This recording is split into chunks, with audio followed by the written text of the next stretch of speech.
So I want to tell you the adventures today, hey, about these rocks that I got. It's pretty cool. So I'm looking at it right now. I'll show it to you after this final rock I got. But what happens? I went in my town. There's a SkyTrain. It's like a train, and it's just on suspended tracks in the air, and it's called a SkyTrain. And you get around, and I went like about 10 stations down, and that's about like maybe 2 miles or something, I guess. And but I had to take a bus there first to the SkyTrain, so like a public bus transport, and like so I went there, and I didn't know what I was doing.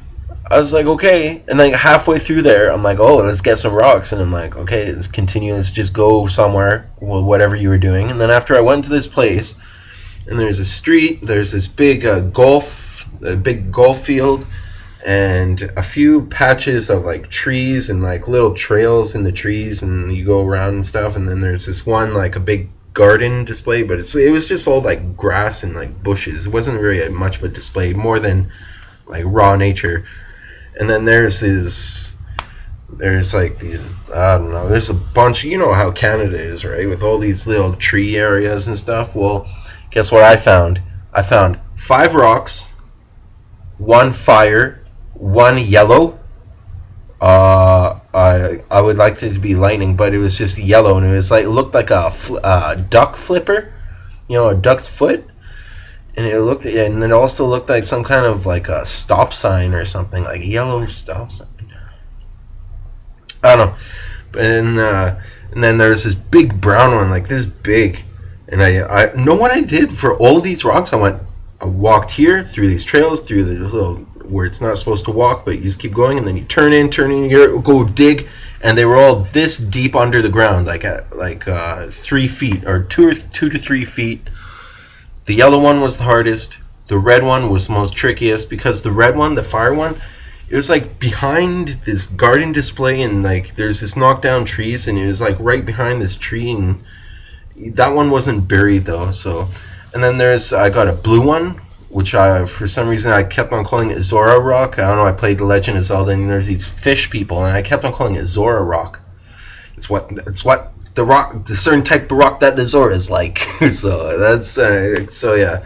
And then I got the purple one. Oh, the purple one was like this electric one. I didn't electrocute anything, but it was like you just hold it and you channel stuff, and then after you just look at stuff and you start enjoying stuff. These rocks were pretty good, but carrying them around, I eventually ditched them somewhere.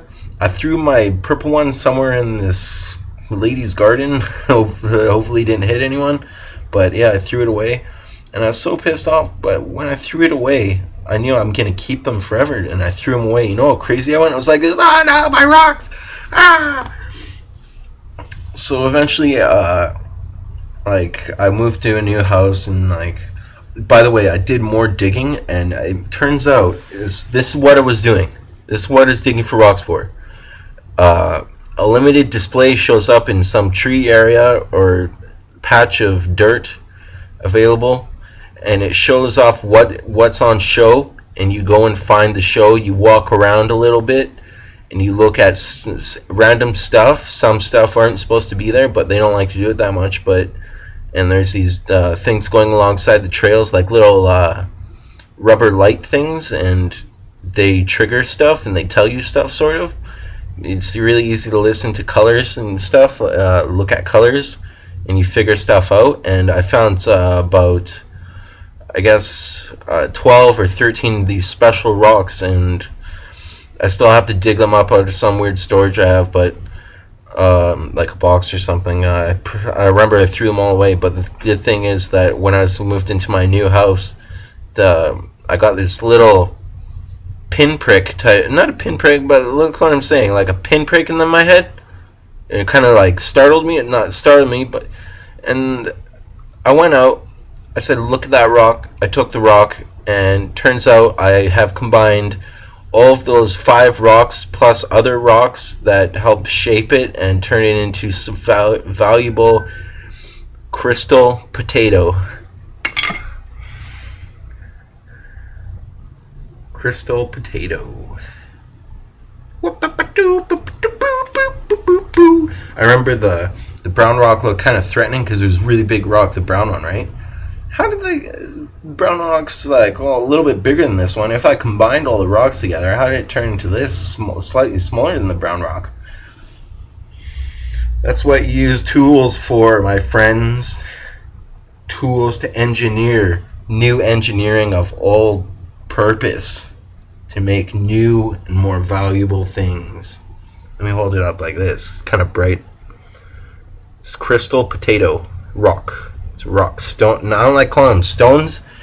Stones are like one solid piece. Rocks are just like they come from the earth and they're lively and like who knows what's inside of a rock and no manufacturing crap and you just make rocks. Like if someone lived alongside rocks and started using it for stuff, I don't know, that'd be pretty cool because it's all natural, but they run out of certain things. So what happens is the earth gets all, uppity about it and starts making weird designs on them because no one's like using them constantly. And maybe it's because everyone just picked up one rock and they use the one rock, but like some people like to use like thinking stones or something and just look at them and just start thinking about stuff. And there's other stuff you can do with rocks. You can always, those flat rocks and you start skipping them. That's pretty cool, I guess. all right.